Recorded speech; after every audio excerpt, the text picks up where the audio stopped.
Chapter 27, Kiana Rubini. The first day I'm officially a student in Mr. Kermit's class, Mr. Kermit doesn't even show up. It doesn't bother us at first. It reminds me of the beginning of the year when Ribbit was late every day.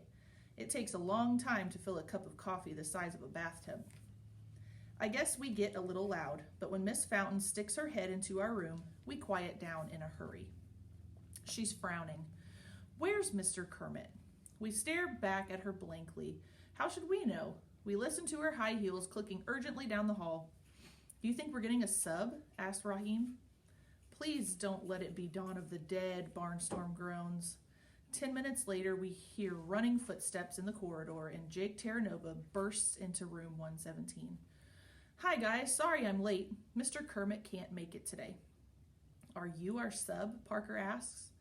Not exactly, he tells us, but since you're coming to the dealership later anyway, Emma, Miss Fountain, I mean, well, why bring a substitute for just a couple of hours? Is that legal? Mateo inquires. Technically, Miss Fountain is covering both classes. Think of me as an assistant, a volunteer. Is Mr. Kermit sick? Raheem asks. Nah, Jake shrugs this off. I mean, not really. He might be upset a little. I jump on that. Upset about what? Jake is flustered. There's obviously something going on that we're not supposed to know about, and Jake has the kind of face that can't hide secrets. When you're the boss of a giant car dealership, you don't have to answer questions from your employees because what you say goes. But that doesn't work with a bunch of kids. It's the science test, isn't it? Aldo says belligerently. I flunked and now Ribbit won't come to school. Barnstorm cackles. If that's how it went, you have been in an empty classroom your whole life. Is that it? Elaine rumbles. Did we fail the test? The babble of agitated voices grows louder until Jake waves his arms for quiet. He perches on the edge of the teacher's desk and motions us close. Okay, I'll tell you, but you have to promise not to say anything to her. He motions over his shoulder in the direction of Miss Fountain's room. What he reveals turns our blood to ice. Dr. Thaddeus, superintendent of the whole school district, has been out to get Mr. Kermit all year.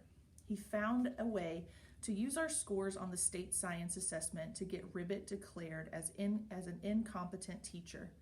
He'll be out of a job at the end of this term. I knew it, Aldo rages. We flunked the test. You didn't, Jake insists. None of you did. It's a numbers game. If you fiddle with them enough, you can get them to say almost anything. It's no game, I say bitterly. It's our teacher, and he's getting fired for no reason. Who does that guy Thaddeus think he is? Barnstorm growls. He's like Voldemort and Darth Vader rolled into one, Mateo adds. Miss Fountain appears in the doorway. Since Mr. Kermit's absent, I thought it would be nice if both classes shared circle time today. She picked the worst possible time for an invitation. Circle time? When our teacher's getting shafted? A chorus of protest begins in our throats. One that Jake silences by raising one warning finger. Circle time sounds great, Miss Fountain. Jake accepts on our behalf. We'll be right there. It's the last thing we're in the mood for. How can the superintendent be so mean? Why would he even want to? Maybe Mr. Kermit was a lousy teacher back in the crossword puzzle era, but now he's the greatest. As we grumble and seethe our way next door to room 115, I sidle up to Jake. How can this be? I ask in distress. I know I got a 96, and if everybody else passed, we shouldn't add up to failure no matter how much you crunch the numbers. He looks at me sympathetically. You have to understand, Kiana. You weren't a registered student on test day, so the 96 doesn't count. I stumbled into Miss Fountain's classroom, my mind a pinwheel. The news of the past few minutes has been a bomb blast, and this might be even worse. Our teacher is being fired, and sure, it's the superintendent's fault. It's the school's fault for not supporting Mr. Kermit. It might even be a little bit of Jake's fault for that cheating scandal so long ago. But mostly it's my fault. If I was properly registered, Dr. Thaddeus would have to count my score. But no, I was a short timer. This hick town and hick school had nothing to teach me. I was just passing through. What difference did it make what happened here? Well, it's making a pretty big difference now. By the time we take our seats on the floor around the circle, I feel my head is about to explode. A nervous murmur comes from Miss Fountain's students. They can sense the emotional upset coming from the 7 of us. Vladimir is beeping like a robot in one of Mateo's sci-fi movies, but Aldo is too wound up to respond to his reptilian friend. Miss Fountain addresses the group. Who would like to be the first to contribute to our circle? It comes pouring out of me. It isn't Mr. Kermit's fault that I never got registered, and now he's getting fired, and it isn't fair. I've got more to say, a lot more, but my words trigger Aldo, who bursts out. I hated all teachers until Ribbit came along, and teachers hated me, but then... Everyone thought I was weird before Mr. Kermit's class, Mateo bursts over him, like I was an android in a human world. Ribbit's the only person who notices what I'm good at instead of just what I'm bad at, Raheem added to the clamor. I used to be stupid before Mr. Kermit, barks Parker. Nobody ever tried to get me any help. This school only cared about me when I was scoring touchdowns, Barnstorm blusters, but Ribbit's better than that. Even strong, silent Elaine speaks up in her deep voice. I never had any friends until this year. We're all talking at the same time, hollering to make ourselves heard. The 7th graders are really nervous. Vladimir is running crazed loops in his cage because Aldo's so upset. He's yelling louder than any of us, his red hair practically defying gravity. Miss Fountain is trying to restore order, but no one is paying attention to her. Finally, she inserts both index fingers into her mouth and unleashes an ear-splitting whistle that threatens to have plaster raining down on us from the ceiling. It isn't very circle time, but it gets the job done. Silence falls and we stare at our young teacher in awe. How did such a large noise come from such a small person? Thank you, she says, her quiet self again. Now, where did you kids hear that Mr. Kermit won't be back after the end of this term? Nobody answers, but we all look over in Jake's direction. Miss Fountain glares at him. He shrugs helplessly. It just slipped out. Miss Fountain takes a deep breath. Mr. Terranova, please stay with my group while I take Mr. Kermit's students back to their own room. We've had enough of circle time for today. She sweeps us back into room 117. This is so unfair. I'm still shaking with anger. How can they do this to Mr. Kermit? Miss Fountain tries to be sympathetic and reasonable at the same time. I agree with you, Kiana. It's very upsetting, but there's nothing we can do about it. Even Principal Vargas, this is above her level too. It comes straight from the district office. Parker is bitter. Mr. Kermit helped every single one of us, and what can we do to help him back? A big fat zero. Something stirs in the back of my head, something I heard a long time ago, something Miss Fountain said. And then I have it. The science fair. What about it? Barnstorm groans. Haven't we had enough science for one lifetime?